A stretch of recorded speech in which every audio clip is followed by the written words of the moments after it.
Volume 3, Chapter 338, 23rd of November, 1945. Going towards Meiron. A beautiful springtime dawn makes the sky rosy and the hills a pleasant sight. The disciples rejoice at the sight while gathering at the entrance of the village, waiting for the latecomers. "It is the first day that it is not cold, after the hailstorms," says Matthew, rubbing his hands. "It was time. This is the new moon of the month of Adar," exclaims Andrew. "Very well. If we had to go up on the mountains with the cold weather of the past days?" comments Philip. "But where are we going?" asks Andrew. "I wonder. From here we can go either to Safet or to Meiron." "And then?"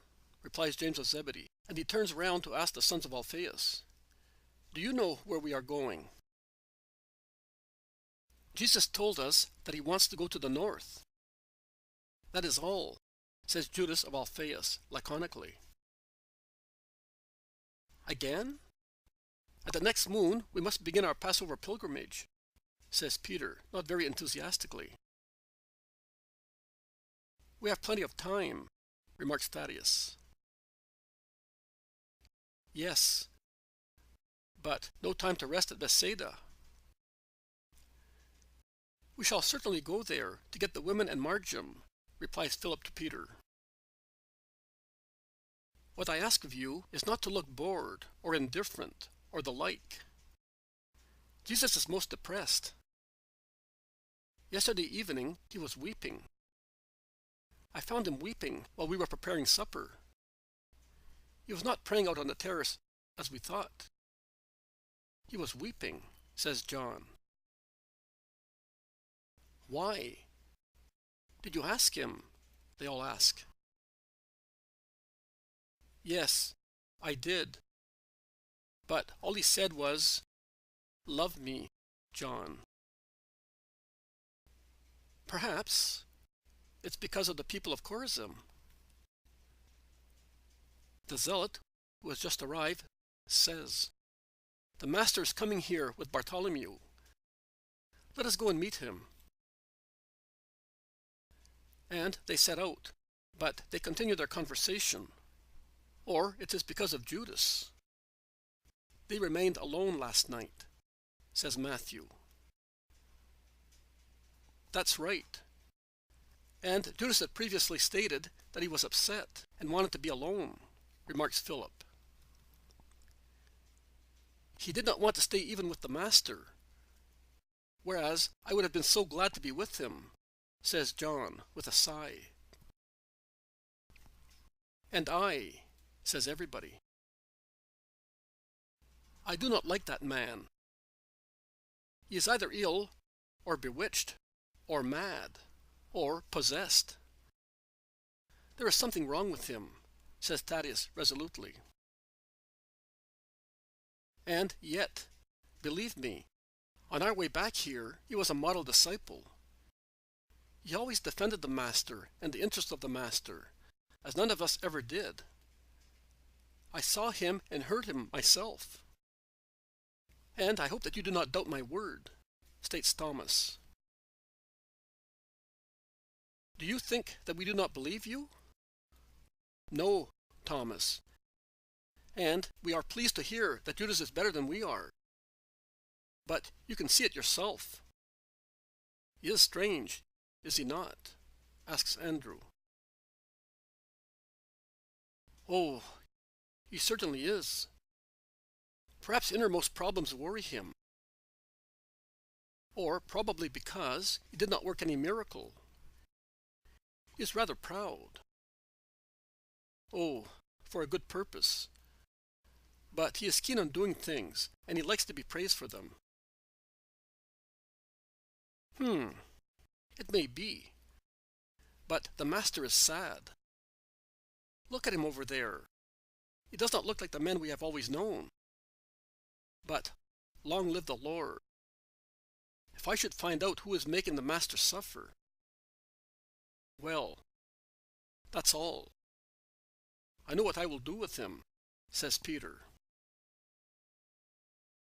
Jesus, who is talking intently to Nathanael, sees them and quickens his pace, smiling. Peace to you! Are you all here? Judas of Simon is missing. I thought he was with you, because at the house where he slept, they told me that they found his room empty and tidied up, explains Andrew. Jesus knits his brows for a moment and becomes engrossed in thought, lowering his head. He then says, "It does not matter. Let us go just the same. Tell the people in the last houses that we are going to Meiron and to Giscala. If Judas should look for us, ask them to direct him there. Let us go." They all feel that the atmosphere is stormy, and they obey, without uttering a single word. Jesus continues his conversation with Bartholomew, and is a few steps ahead of the others. I can hear famous names be mentioned by them during their conversation. Hillel, Jael, Barak, and glorious events of Israel, which they recollect, commenting and admiring the great doctors, while Bartholomew regrets the past. Oh, if wise Hillel were still alive! He was good and strong. He would not have been upset. He would have judged you by himself, independently of the others. Do not worry, Bartholomew, and bless the Most High who has received him in his peace. The spirit of the wise man thus did not become aware of the excitement of so much hatred against me. My Lord, not only hatred, more hatred than love, my friend, and it will always be so. Do not be sad. We will defend you. It is not death that grieves me. It is the sight of men's sins. Death? No. Don't speak of death. They will not go to that extent, because they are afraid. Hatred will be stronger than fear. Bartholomew, when I am dead, and when I am far away, in holy heaven, say to man, he suffered more because of your hatred than because of his death. Master, don't say that. No one will hate you so much as to cause you to die. You can always prevent it. You are powerful. Jesus smiles sadly, I would say wearily, while with measured steps he climbs the mountainous road leading to Meiron. And the more the road climbs, the wider becomes the beautiful view of the Lake of Tiberias, visible through an opening in a gorge, on nearby arch-shaped hills, which, however, obstruct the sight of Lake Meiron, while the view extends beyond the Lake of Tiberias, on the tableland beyond the Jordan, as far as the remote indented mountains of Horan, Trachonitis, and Perea.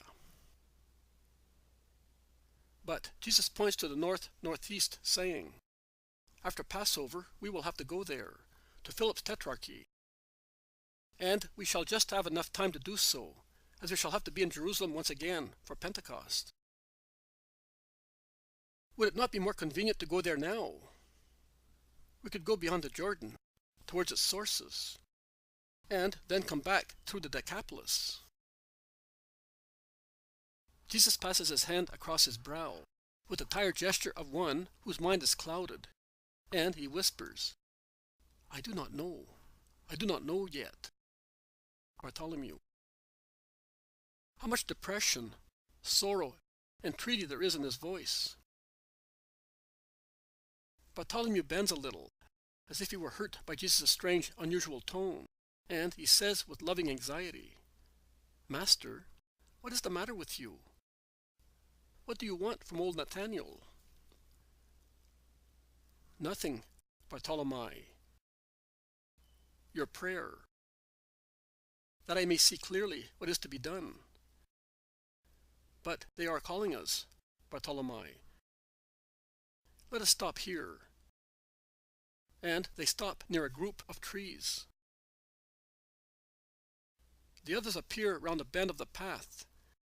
They are in a group. Master, Judas is running after us at breakneck speed. Let us wait for him. And, in fact, Judas soon appears, running. Master, I am late. I overslept, and where, if I did not find you in the house? Asks Andrew, who is amazed. Judas remains dumbfounded for a moment, but he is quick in collecting himself, and he says, "Oh, I am sorry that my penance has become known to everybody. I was in the wood all night, praying and doing penance. At dawn, I was overcome by sleep. I am weak. But the Most High Lord will pity his poor servant. Is that right, Master? I woke up late, and I was aching all over. In fact, you look rather worn out," remarks James of Zebedee. Judas laughs. "Of course. But my soul is delighted. Prayer does one good. Penance makes one's heart joyful. And it grants humility and generosity. Master, forgive your foolish Judas." And he kneels at Jesus' feet. "Yes. Stand up and let us go. Give me peace with a kiss of yours. It will be a sign that you have forgiven the bad mood I was in yesterday. I did not want you, that is true. But it was because I wanted to pray. We could have prayed together." Judas laughs and says, "No, you could not have prayed with me last night, or be where I was." "Oh, that's nice. Why not? He has always been with us, and he taught us to pray," exclaims Peter, who is utterly amazed. They all laugh. But Jesus does not laugh.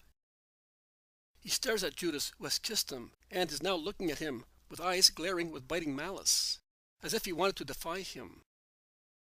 He dares to repeat, "Is it not true that you could not have been with me last night?" "No, I could not. Neither will I ever be able to share the embraces of my soul with the Father, with a third party, nothing but blood and flesh, like you, and in the places where you go. I love solitude peopled with angels, to forget that man is the stench of flesh corrupted by sensuality, by gold, by the world, and by Satan."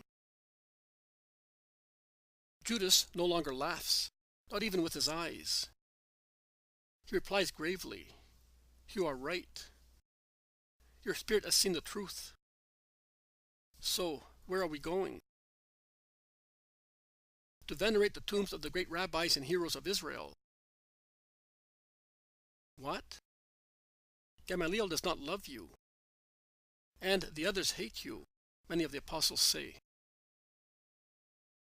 "It does not matter. I bow to the tombs of the just awaiting redemption.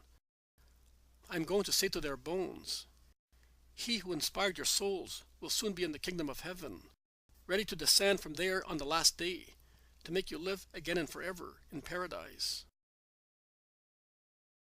They proceed until they find the village of Meiron, a lovely village, well kept, full of light and sunshine, situated among fertile hills and mountains. "Let us stop. In the afternoon we will leave for Giscala. The great sepulchres are scattered along those slopes, awaiting the glorious resurrection.